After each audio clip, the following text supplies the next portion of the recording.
जब first war of independence खत्म हुआ तो अंग्रेजों ने हमारे देश के लोगों को कुचल दिया, पूरी ताकत से इस रिवोल्ट को कुचल दिया।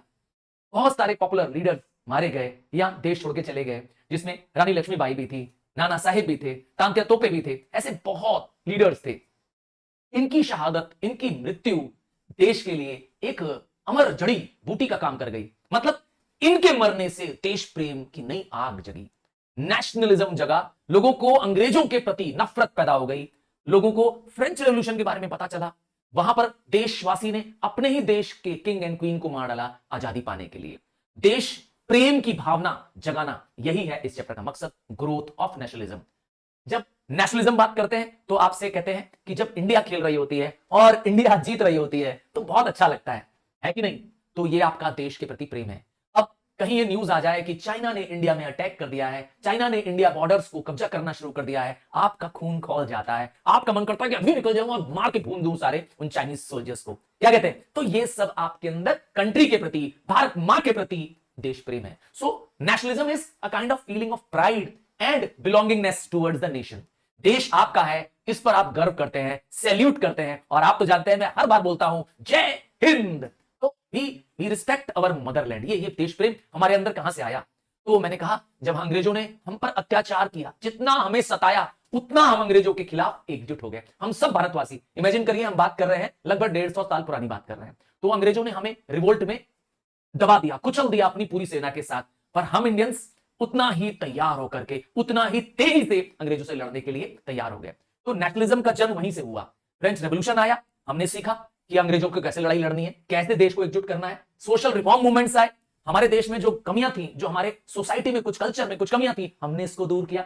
हाँ, जैसे आपको पता होगा, सती सिस्टम हटा दिया, पर्दा सिस्टम रिमूव कर दिया। तो ऐसे बहुत सारे सामाजिक सुधार आए जिससे देश प्रेम और बढ़ा। एंड सबसे इंपॉर्टेंट, अंग्रेजों ने खुद ही हमारे देश में मॉडर्न एजुकेशन शुरू की, जिससे हम पता कर पाए कि मॉडर्न सोसाइटी किस तरीके से इंडिपेंडेंट ख्याल में रहती है। तो मुझे भी और हमें भी चाहिए आजादी, देश प्रेम यहीं से जगने लगा।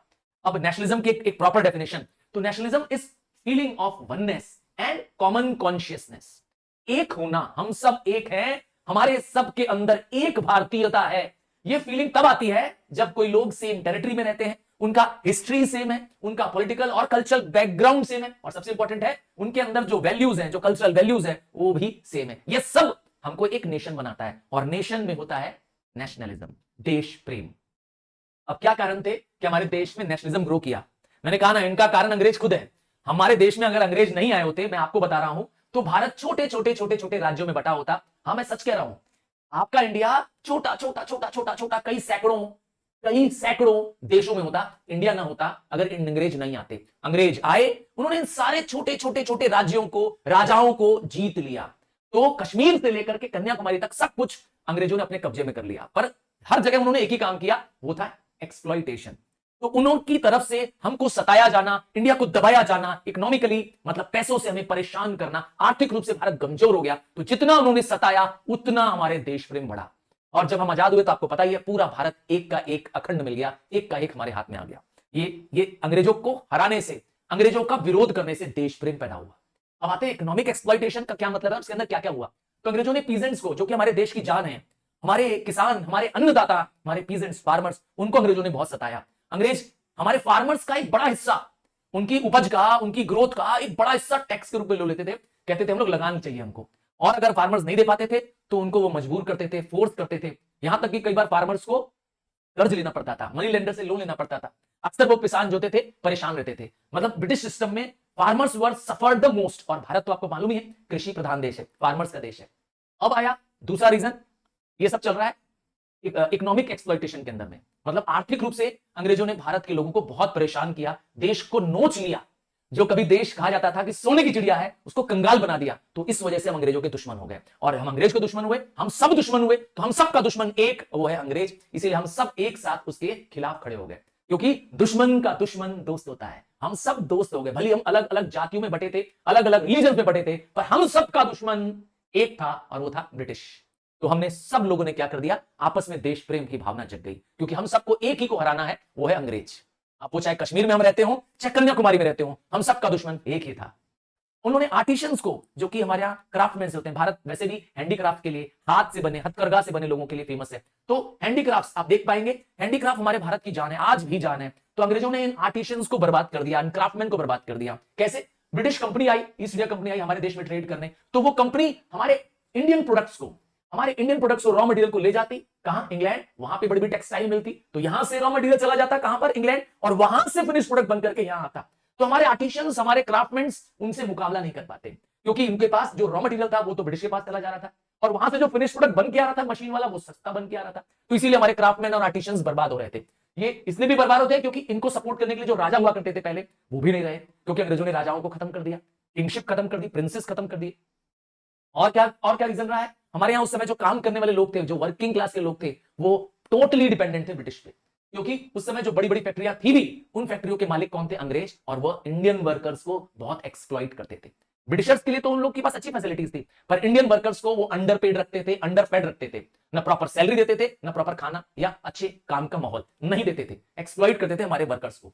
और जो पढ़े लिखे इंडियंस थे, वैसे तो पढ़ाई उस समय कम थी, पर जो पढ़े लिखे थे उनके पास कोई जॉब्स ही नहीं था, क्योंकि भारत में उस समय कोई ना सर्विस सेक्टर था, ना कोई बड़ी इंडस्ट्री थी। तो एक ही जगह बचा, वो था ब्रिटिश के यहाँ नौकरी करना, अंग्रेजों के यहाँ नौकरी करना, सरकारी नौकरी करना, बाबू बन जाना, मुनीम बन जाना, सरकारी दफ्तर में चले जाना, बस यही उस समय सबसे बड़ा काम था। और वहां पर आपका होने वाला था एक्सप्लॉइटेशन। तो इस तरीके से इकोनॉमिकली, आर्थिक रूप से हमारा देश गरीब होता गया, यहां देशवासी कंगाल होते चले गए, और वहां ब्रिटेन, इंग्लैंड अमीर होता चला गया। और क्या रीजन रहा है? हम देश प्रेम क्यों जग गया हमारे यहाँ? एक व्यक्ति है जो हमारे देश का सबसे बड़ा दुश्मन था, वो ये रहा, लॉर्ड लिटन। हाँ, अच्छा है, दुश्मन होना भी जरूरी है। तो लॉर्ड लिटन, मैं कह रहा हूं सबसे गंदा, सबसे खराब वॉइसरॉय में से एक है।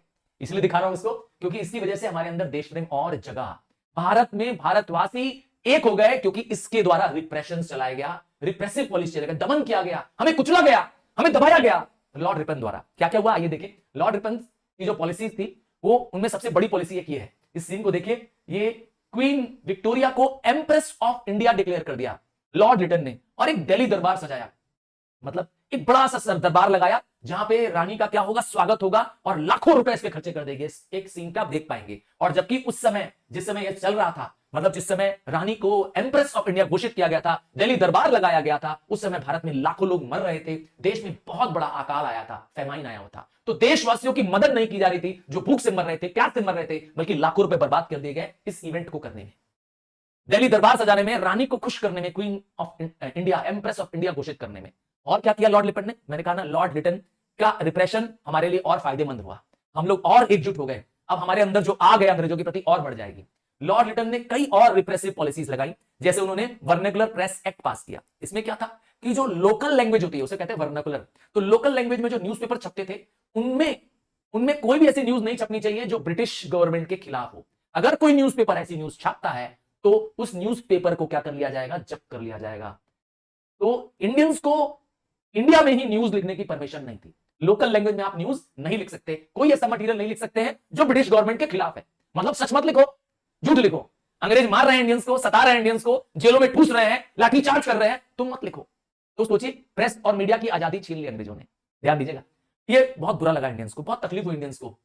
और क्या किया उन्होंने? आर्म्स एक्ट पास किया 1878 में, जिसका मतलब है कि हथियार रखने का एक्ट। इंडियंस को अलाउड नहीं था कि वो गन रख सकते हैं, इंडियंस को अगर गन चाहिए तो उनको लाइसेंस लेना पड़ेगा, जबकि यूरोपियंस को वो गन बिना लाइसेंस के भी रख के घूम सकते हैं। वाह, बड़ी बदमाशी है, हमारे देश में रह रहे हो और खुद आजादी से घूम रहे हो गन लेकर के, और हमें कह रहे हो कि आप गन नहीं ले सकते। बड़ी अजीब बात है। तो इससे हम और ब्रिटिश से नाराज हो गए। ये सब किया धरा किसका था? लॉर्ड लिटन जी का। और क्या हुआ? अंग्रेजों ने हमें परेशान करने के लिए जो आईसीएस सर्विस, आपको याद होगा क्वीन विक्टोरिया ने घोषित किया था कि हम इंडिया में सिविल सर्विसेज अब शुरू करेंगे। तो आईसीएस, इंपीरियल सिविल सर्विस, जिसको हम आईएएस के नाम से जानते हैं आजकल, है ना। तो ये जो सर्विसेज थी, इसकी एज रिड्यूस कर दी। पहले इसकी एज 21 हुआ करती थी मैक्सिमम एज, अब घटा के 19 कर दिया गया। इसका क्या मतलब आया कि अब सिर्फ 19 ईयर तक, मैक्सिमम 19। इसका मतलब अगर आप 20 ईयर के हैं तो आप आईसीएस एग्जाम में नहीं बैठ पाएंगे। अब सोचिए, एग्जाम भी इंग्लैंड में देना है जाकर के, यहां इंडिया में नहीं एग्जाम होता था, याद रखिएगा। ये आईसीएस का एग्जाम इंग्लैंड में होता था और जाके वहां देना है, इंग्लिश भाषा में देना है, और मैक्सिमम एज कितनी है? 19 ईयर। सोचिए, उस समय हमारे पास इंग्लिश की इतनी इंफॉर्मेशन भी नहीं थी, नॉलेज भी नहीं थी, और आईसीएस एग्जाम क्रैक करना। तो who was the first Indian to qualify for the ICS? तुम्हें बताना है, मैं तो बताऊंगा अभी आगे, अभी इसके बारे में आने वाला है, बताऊंगा भी नहीं, दिखाऊंगा भी उनको तुमको, ठीक है। तो आईसीएस एग्जाम को मुश्किल बना दिया ताकि इंडियंस उसमें क्वालिफाई ना कर पाए। ये सब लॉर्ड लिटन की बदमाशी है। और क्या किया? जो ब्रिटिश टेक्सटाइल्स आ रही थी, जो विदेशों से अर्थात जो इंग्लैंड से कपड़े बन के आ रहे थे उसको सस्ता करने के लिए उस पर ड्यूटी हटा दी गई। मतलब कि ब्रिटेन की इंडस्ट्रीज से बना हुआ सामान भारत में आएगा और यहां पर वह सस्ते में बिकेगा क्योंकि उस पर कोई इंपोर्ट ड्यूटी नहीं है। इससे क्या होगा, इससे हमारी इंडियन इंडस्ट्रीज जो कपड़ा बनाती थी बर्बाद।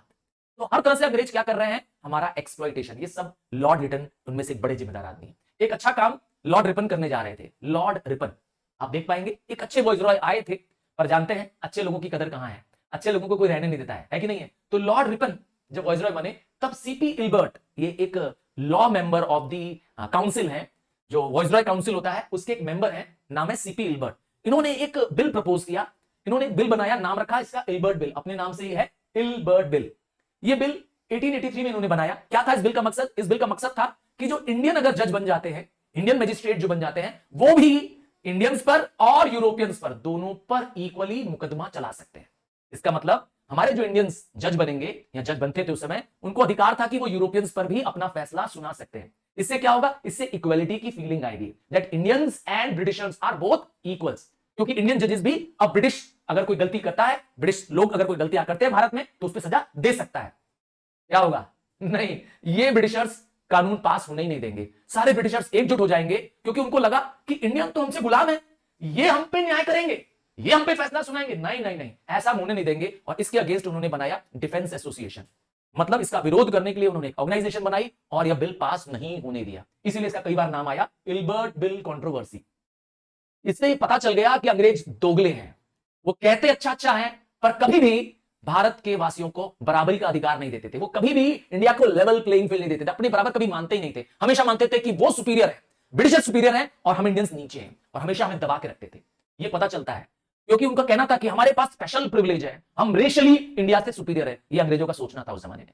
तो उनकी यही पॉलिसी उनको ले डूबेगी, बर्बाद कर देगी उनको। आइए और रीजन जाने कि रेसिज्म क्यों देश में आया, क्यों देश में देश प्रेम जगा। एक थर्ड रीजन है socio religious reform movement. Bharat में बहुत बदलाव आ रहा था। ये दौर जब 19वीं सेंचुरी आया, उस समय हमारे समाज में बहुत कमियां थी, बहुत कुरीतियां थी, बहुत बुराइयां थी। धीरे धीरे उन सब बुराइयों को दूर कर लिया गया। हम लोग वेस्टर्न एजुकेशन पढ़ रहे थे उस समय, इसकी वजह से हमारा थॉट रैशनल होने लगा, हम ह्यूमैनिटेरियन होने लगे, हमारा सोच साइंटिफिक होने लगा। तो बहुत सारे जो समाज में कुछ कमियां थी, जैसे सती सिस्टम था, विडो रीमैरिज को ना होने देना था, चाइल्ड मैरिजेस हो जाना था, तो ये सब कमियां धीरे धीरे क्या होने लगी, उस समय दूर होने लगी। तो इससे भी हमारे देश प्रेम की भावना और जगी। इंडिया को पता चल गया कि हम और बेटर हैं, और साइंटिफिक हैं, और बेटर हैं कल्चर और वैल्यूज में ब्रिटिशर्स के सामने। और क्या हुआ, अब आते हैं आपको एक परम आदरणीय व्यक्ति से मिलाते हैं, श्री राजा राम मोहन रॉय। मैं कहता हूं RRR, ट्रिपल R, हाँ मूवी नहीं, ट्रिपल R, राजा राम मोहन रॉय। क्यों इतने इंपॉर्टेंट है राजा राम मोहन रॉय जी? तो इनको कहा गया ये greatest social and religious reformer, Bharat में सबसे महान रिफॉर्मर्स। रिफॉर्म मतलब होता है परिवर्तन लाने वाला, समाज में बदलाव लाने वाले सबसे महानतम व्यक्ति है श्री राजा राम मोहन रॉय जी। कहते हैं इनको फादर ऑफ इंडियन रिनायंस। जैसे ब्रिटेन में रिनायंस आया, वहां पे कल्चर में जो चेंजेस आए, वहां जो रिफॉर्म्स आए सोसाइटी में, वैसे हमारे भारत में रिफॉर्म लाने वाले सबसे महान योद्धा है राजा राम मोहन रॉय।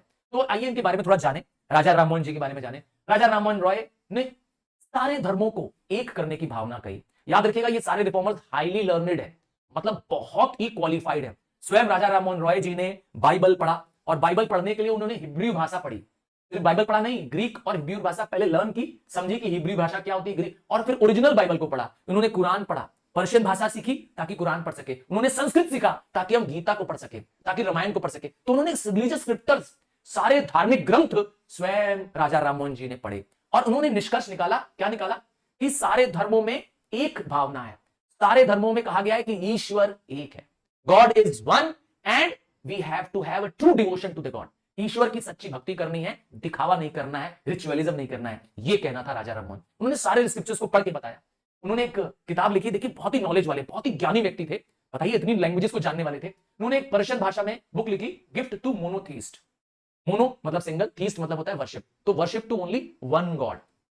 इन्होंने अमित नहीं आत्मीय सभा, क्या आत्मीय सभा नाम की एक सोसाइटी बनाई। ये आत्मीय सेवा का मकसद था कि लोगों को आइडल वर्शिप, मूर्ति पूजा करने से रोके, रिचुअल्स करना, दिखावा करना, जैसे लोग अगरबत्ती जलाते हैं, है ना, और बहुत सारे कर्मकांड करते हैं, फूल चढ़ाना, बहुत सारे रिचुअल्स करते हैं। उन्होंने कहा नहीं नहीं, प्लीज दिखावा मत करिए, भक्ति करनी है सच्चे मन से करिए, थॉट से करिए, मेडिटेशन से करिए, ये इनका कहना था। रिचुअल मत करिए, आइडल वर्शिप मत करिए, ये अमित आत्मीय सभा का मकसद था। ये आत्मीय सभा इन्होंने बनाई, यही आत्मीय सभा आगे जाके बन जाएगी ब्रह्मो सभा, जिसका नाम बाद में चेंज हो जाएगा और नाम हो जाएगा ब्रह्मो समाज। तो फाउंडर ऑफ ब्रह्मो समाज राजा राम मोहन रॉय जी। राजा राम मोहन जी ने क्या क्या स्टेब्लिश किया? मोनोथेइज्म, मतलब बिलीव इन वन गॉड, ईश्वर एक है। हम सबको क्या करना है? ईश्वर को पाने के लिए मेडिटेशन करना है, सच्चे मन से ईश्वर की प्रार्थना करनी है। उनका मानना था कि आइडल वर्शिप नहीं अच्छी चीज है, मूर्ति पूजा नहीं करनी है, प्रेयर मेडिटेशन करना, लोगों पे दया करना, चैरिटी करना और अच्छा चाल चलन होना, मोरालिटी से बिहेव करना, ये इनका थॉट प्रोसेस था। तो एक तरह से कहे धर्म में एक नया सोच लाने वाले व्यक्ति थे, मतलब धर्म को एक नए नजरिए से देखने वाले थे राजा राम मोहन रॉय जी। इनकी तरफ से सोशल रिफॉर्म्स भी आए, समाज में भी सुधार उन्होंने किया। समाज में सुधार करने में सबसे इंपॉर्टेंट था ये कास्ट सिस्टम के विरुद्ध थे। हमारे देश में 4 कास्ट हुआ करती थी, आपको पता ही होगा, ब्राह्मण, क्षत्रिय, वैश्य, शूद्र। तो इससे समाज में बंटवारा होता था। उन्होंने मना किया, ऐसा कोई भी सिस्टम देश के लिए अच्छा नहीं है। उन्होंने कास्ट सिस्टम का विरोध किया। पॉलीगैमी मतलब मोर देन वन मैरिज, एक से अधिक स्त्री से शादी करने को उन्होंने मना कर दिया। बोला नहीं, एक पुरुष एक स्त्री से शादी करे। वो पॉलीगैमी के खिलाफ थे, चाइल्ड मैरिजेस के खिलाफ थे, पर्दा सिस्टम के भी अगेंस्ट थे। तो समाज में जो कमियां थी उस जमाने में, उन सब का उन्होंने विरोध किया। सोशल रिफॉर्मर बताया था। और क्या किया उन्होंने? लॉर्ड विलियम बेंटिक जो उस समय वॉइस रहे थे, उनको एनकरेज किया, उनको सपोर्ट किया कि हमारे देश में कानून लाया जाए जिससे सती प्रथा खत्म हो जाए। अब सती में क्या होता था? वुमेन्स को अगर उनके हस्बैंड डेथ हो जाती थी तो जिंदा जला दिया जाता था चिता में। हस्बैंड की चिता में जिंदा जला देते थे एक औरत को और उसको सती मैया घोषित कर देते थे।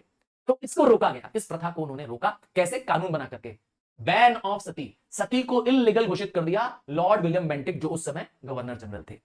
तो एक तरह से बहुत अच्छा कानून बनाया उस जमाने को। आप सोचिए जब हजारों औरतें जल रही थी, जिंदा जला दिया जाता था अपने ही पति की आग में, तो वो आज में बुरा लगा। उस समय हम लोगों को बुरा ये लगा हमें कि हमारे धर्म में ब्रिटिशर्स क्यों टांग ला रहे हैं। पर सोचिए तो प्रथा बहुत अच्छी थी, मतलब अच्छा किया ये सती सिस्टम को बैन करके। और क्या किया? राजा राम मोहन रॉय स्वयं एक महान लेखक थे, बहुत सारी भाषाओं के ज्ञाता थे, वो एक जर्नलिस्ट थे, कई सारी बुक्स लिखा, कई सारे न्यूज़पेपर्स बनाए। उनमें से कुछ मेन आप बताता हूं। एक बंगाली वीकली थी, नाम था संवाद कॉमेडी। संवाद कॉमेडी बंगाली में लिखा गया एक न्यूज़पेपर था जो हफ्तों में छपता था, हफ्ते में एक बार छपता था। पर्शियन भाषा में उनकी किताब है, नाम है मिरात उल अकबर। सोचिए इंडियन ओरिजिन का व्यक्ति जिसको संस्कृत भी मालूम है, ग्रीक भी मालूम है, हिब्रू भी मालूम है, पर्शियन भी मालूम है, अनेक भाषाओं के ज्ञाता। सोच लीजिए कितने महान थे। और उन्होंने ऐसा नहीं है सिर्फ सोशल और रिलीजियस सेक्टर में काम किया, नहीं नहीं, अंग्रेजों को भी चुनौती दी। डरने वाले नहीं थे राजा राम मोहन रॉय, बहुत ही लर्नेड व्यक्ति थे। अंग्रेजों को भी बताया कि हमारा पॉलिटिकल राइट इंडिया का क्या है। आइए देखिए क्या क्या पॉलिटिकल डिमांड की उन्होंने। अंग्रेजों का विरोध किया, कहा एग्जीक्यूटिव और जुडिशरी को अलग करिए। अब तुम पूछोगे सर एग्जीक्यूटिव और जुडिशरी कौन होता है? एग्जीक्यूटिव वो होते हैं जो लॉ को, न्याय को इंप्लीमेंट करते हैं, मतलब जो पार्लियामेंट है जब कोई फैसला ले लेती है, लॉ बना लेती है, तो उसको इंप्लीमेंट करते हैं एग्जीक्यूटिव। एक तरह समझिए जो कैबिनेट मिनिस्टर्स हैं वो लोग एग्जीक्यूटिव हैं, और जुडिशरी कौन है? जो जज है। तो दोनों अलग होने चाहिए ताकि क्या हो जाए, वो पावर का मिसयूज ना कर। जैसे आज हमारे देश में है, जो मंत्री है, जो कैबिनेट मिनिस्टर्स हैं, मान लेते हैं फॉरेन मिनिस्टर है, रेलवे मिनिस्टर है, और जो जज है, दोनों अलग अलग है। दोनों यस, आपको पता है जुडिशरी के पास पावर है कि वो एग्जीक्यूटिव को भी सजा दे सकता है। तो यही उन्होंने उस समय डिमांड की। सोचिए सोच उस समय कितनी हाई एडवांस लेवल की सोच थी राजा राममोहन रॉय की। और क्या किया उन्होंने? कहा जब भी ट्रायल होगा तो ज्यूरी द्वारा ट्रायल होगा। एक व्यक्ति ट्रायल नहीं करेगा, ट्रायल मतलब मुकदमा चलाना। एक ज्यूरी बैठेगी, मेंबर्स ऑफ ज्यूरी बैठेंगे, कई सारे जज बैठेंगे और मिल करके क्या करेंगे? मुकदमा सुनेंगे। एक व्यक्ति नहीं सुनेगा ताकि न्याय हो सके, क्योंकि एक व्यक्ति बेईमानी कर सकता है। जब बहुत सारे जजेस सुनेंगे तो सही फैसला देंगे। और क्या किया? कहा अंग्रेजों को और इंडियंस को बराबर किया जाए। हिल्बर्ट बिल कंट्रोवर्सी आपको याद ही है, उसमें इंडियन और यूरोपियंस को इक्वल ट्रीट किया गया था, पर आप तो जानते हैं वो कानून पास हो ही नहीं पाया। और क्या कहा उन्होंने? Indianisation of superior services. जितने भी सुपीरियर सर्विस है, मतलब आईसीएस, जितने भी सिविल सर्विसेज है, उसको इंडियन व्यक्तियों से भरा जाए। सोचिए उस जमाने में ऐसा कह रहे हैं। और तो और उन्होंने कहा अगर इंडिया के गुड्स पे एक्सपोर्ट ड्यूटी लग रहा है, हम इंडियंस जब कोई गुड एक्सपोर्ट करते थे तो हमें एक्सपोर्ट नहीं करने दिया जाता था। मतलब हमारे पास जो हैंडीक्राफ्ट है, मान लो हम बना के बेचना चाहते हैं विदेशों में, हमें रोकने के लिए क्या करते थे? उसमें खूब सारा एक्सपोर्ट ड्यूटी लगाते थे ताकि हम इंडियंस बर्बाद हो जाए। तो उन्होंने इसका भी विरोध किया, कहा बंद करो ये सब बदमाशियां। तो एक तरह से कहें कि वो सिर्फ ज्ञानी प्रवक्ता नहीं थे, राइटर नहीं थे, बल्कि पॉलिटिकल एक्टिविस्ट भी थे, देश की पॉलिटिक्स को समझते थे। अब अगले महान व्यक्ति की बारी आ रही है।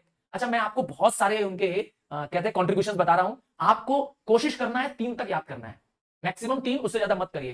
3 इंपॉर्टेंट कॉन्ट्रीब्यूशंस के बियॉन्ड मत करिए। 2 ज्यादा जरूरी है, पर मैंने आपको जानने का कहा 3 कर लीजिए, ताकि अगर कोई भूल भी जाए तो 3 आपके पास कम आ जाए। ठीक है, मैं थोड़ा एक्स्ट्रा बता रहा हूं, पर आप 3 कम से कम कॉन्ट्रीब्यूशंस किसी का भी करेंगे। अब भी आगे करने जा रहे हैं श्री ज्योतिबा फूले जी। ज्योतिबा फूले जी खुद भी एक पढ़े लिखे व्यक्ति थे, हाईली एजुकेटेड व्यक्ति थे, पर बिलोंग किसको करते थे? लो कास्ट को। और इसका उनको बहुत तकलीफ था, क्योंकि उस जमाने में लो कास्ट लोगों को, जो छोटी जाति के लोग थे, उनको बहुत सताया जाता था, समाज में उनको बराबर आदर नहीं मिलता था। इस पर भी इस पर भी इन्होंने समाज के भले के लिए बहुत काम किया। सारी तकलीफ झेलने के बाद भी ज्योतिबा फूले ने सबसे पहले वुमेन को अपलिफ्ट किया। उन्होंने ये नहीं कहा कि women are equal to man, ना ना ना ना ना, उन्होंने कहा womens are superior to man. सोचिए, पहला व्यक्ति, उस जमाने का व्यक्ति जो कह रहा है, क्या कह रहा है ज्योतिबा जी, कि womens are superior to man, बराबर नहीं है वुमेन्स, वुमेन्स तो हम पुरुषों से और सुपीरियर है, और उनको सुपीरियर बनाए रखने के लिए उनको पढ़ना पड़ेगा, ज्ञान अर्जित करना पड़ेगा। और अपनी वाइफ के साथ, सावित्रीबाई फूले जी के साथ, उनकी वाइफ का नाम है सावित्री, उन्होंने पहला गर्ल्स स्कूल पुणे में खोला। गर्ल्स के लिए स्कूल खोलना उस जमाने में जब लड़कियां घर से नहीं निकलती थी, ये इनका योगदान है, ज्योतिबा फूले जी और उनकी वाइफ सावित्रीबाई फूले। और इन्होंने क्या किया, इन्होंने अनटचेबल्स के लिए भी, अनटचेबल्स मतलब छोटे कास्ट के लोग, जिसको हम दलित भाषा में बोलते हैं, हरिजन बोलते हैं, उनके लिए भी इन्होंने स्कूल्स खोला।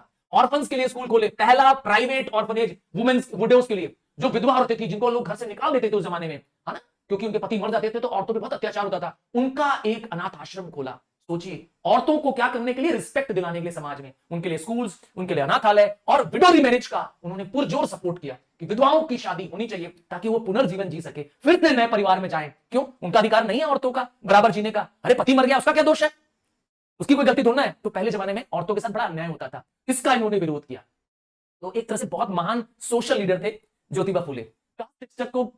कास्ट स्ट्रक्चर के बारे में भी उन्होंने विरोध किया। उन्होंने अपने एक्सपीरियंस को, जो उन्होंने दर्द सहा as a member of the, वैसे मैं बताऊं, माली जानते हैं, गार्डनर वाली कम्युनिटी को बिलोंग करते थे। मैंने कहा ना, सो कॉल्ड लो कास्ट थे, और खुद उन्होंने अपनी जो तकलीफें थी उनको एक अपने ऊपर किताब लिखी, नाम है गुलामगिरी, जो एक शेड्यूल कास्ट या एक लो कास्ट के लोगों को तकलीफ सहनी पड़ती थी उस जमाने में। आजकल नहीं, टेंशन मत लीजिए, आज हम सब एक दूसरे के बराबर हैं, कोई किसी का गुलाम नहीं है, कोई किसी के लिए छोटा नहीं है, कोई नीच नहीं है, कोई ऊंच नहीं है। पहले बहुत होता था, मैं 150-200 साल पुरानी बात कर रहा हूं, तब बहुत ज्यादा कहते हैं ना ऊंच नीच की भावना। तो उन्होंने उस सारी तकलीफों को इस किताब में लिखा, Gulamgiri, the book by the Jyotiba फूले।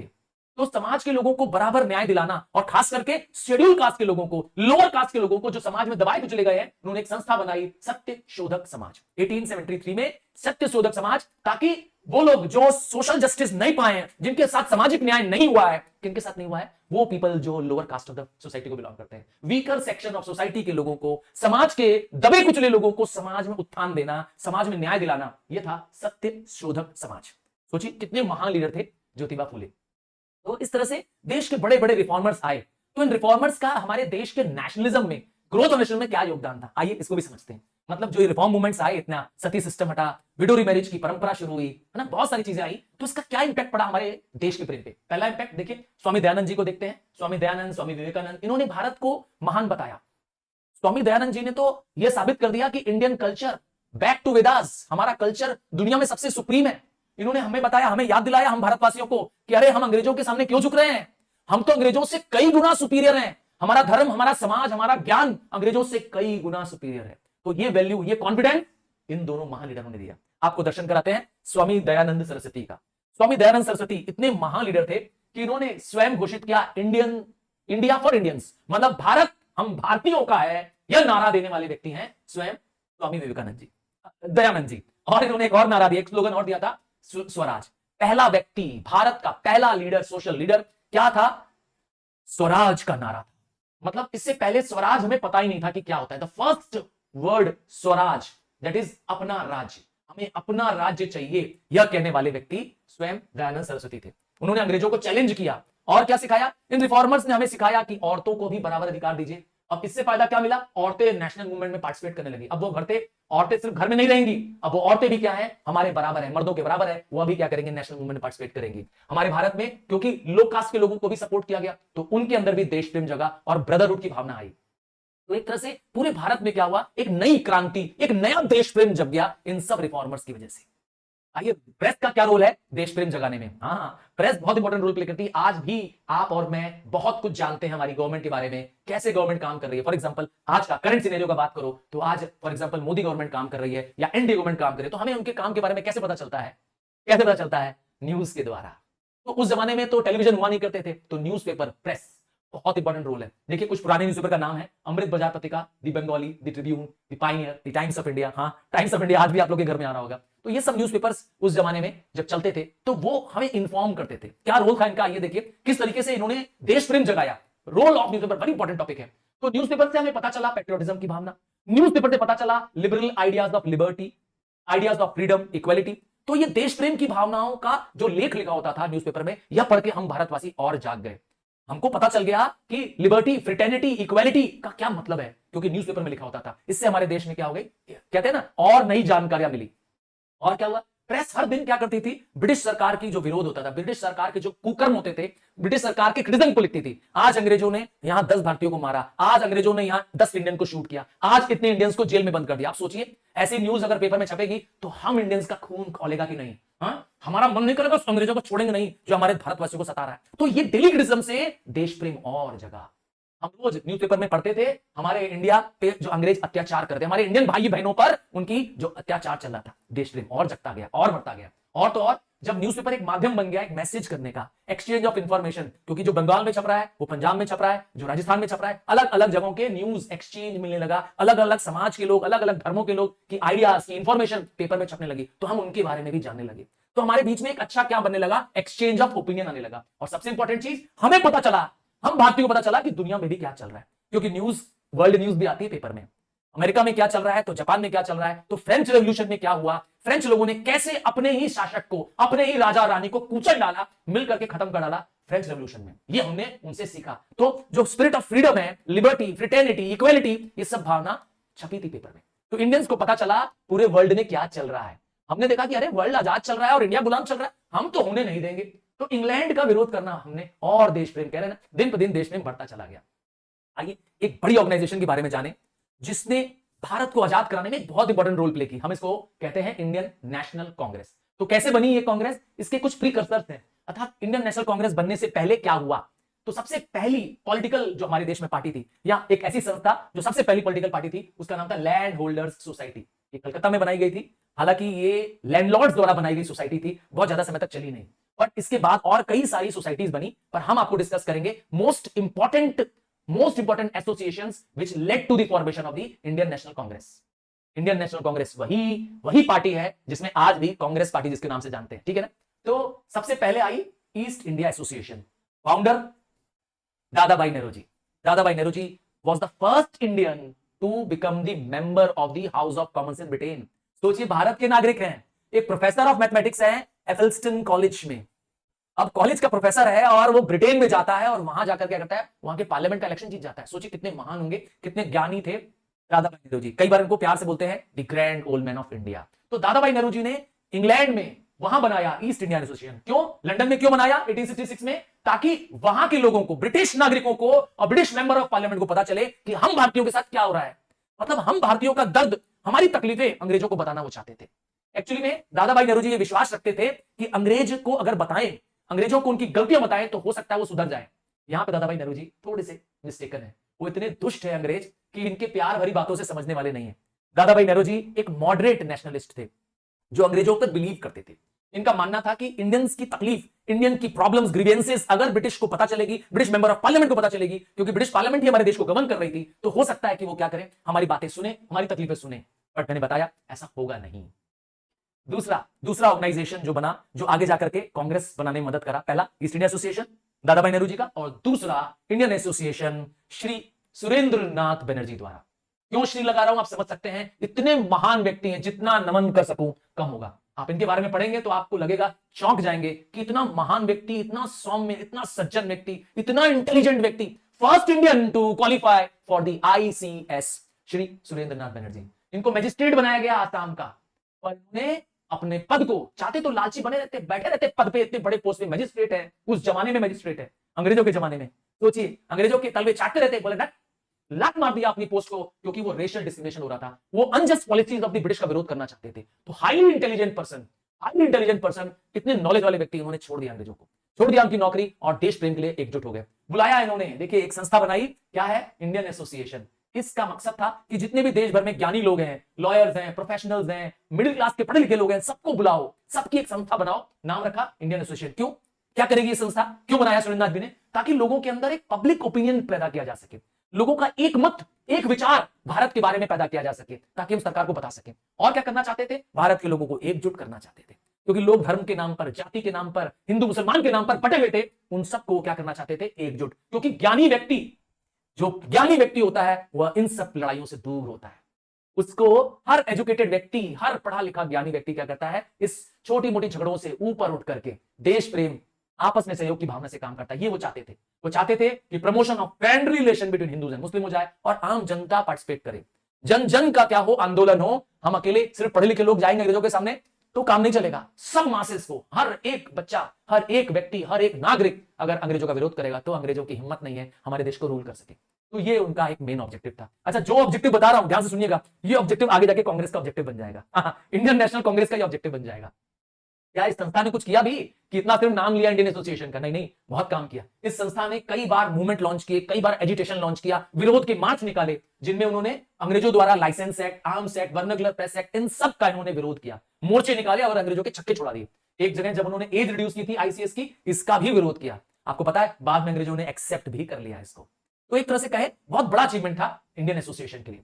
अब आती है एक और बॉडी, नाम है इंडियन नेशनल कॉन्फ्रेंस।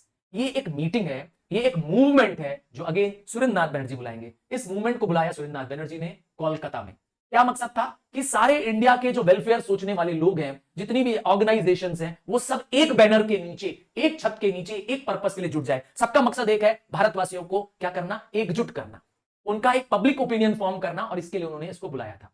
यही इंडियन नेशनल कॉन्फ्रेंस आगे जाके इंडियन नेशनल कांग्रेस में मर्ज हो जाएगी। यहां पर से इंडियन नेशनल कांग्रेस बन जाएगी आगे जाकर के। तो कैसे बनी इंडियन नेशनल कांग्रेस, आइए इसकी थोड़ी कहानी बताते हैं। लॉर्ड डफरिन उस समय वॉइसरॉय थे और वो बहुत चालाक आदमी थे। कहते हैं ना भेड़िया था लॉर्ड डफरिन। मैं आपको दिखाऊंगा लॉर्ड डफरिन जी को, अभी दिखाता हूं। तो लॉर्ड डफरिन उस समय भारत के वॉइसरॉय थे और 1885 चल रहा था, 1885।